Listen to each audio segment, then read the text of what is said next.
İkinci məsələ insanın ön yargılı olaraq qarşı tərəfi dinləməyə çalışmasıdır. Adətən biz insanlar bayaq da qeyd etdim, belə bir xüsusiyyətimiz var. Təəssüflər olsun ki, bu da müxtəlif səbəblərdən yaranır ki, insan qarşı tərəfi daha çox onun nə dediyindən çox özüm onun sözlərini necə yozuram, necə izah edirəm və ya necə anlamağa çalışıram. Bu tərzdə yönəlir bizim zehnimiz. Ön yargılarla qarşı tərəf barəsində əvvəlcədən formalaşdırdığımız fikirlərlə onun dediklərini dinləməyə çalışırıq.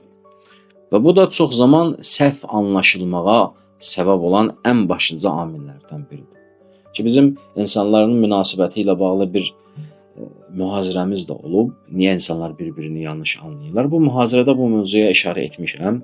İnsan münasibətlərində, insan müzakirələrində və ya hətta mübahisələrində ən böyük maneələrdən biri, anlaşmanın olmasına mane olan məsələlərdən biri önyargılı olaraq bir-birimizi dinləməyimizdir. Bu çox zaman insanların bir-birini düzgün anlamasına böyük mane olur. Bəli, insan o zaman önyargılı olaraq qarşı tərəfi anlamağa çalışa bilər ki, qarşındakı insanı daha yaxşı tanıyır.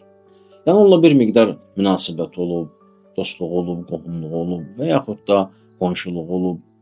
Hər hansı bir səbəbdən bir müddət, kifayət edən bir müddətdə bir mühitdə olublar.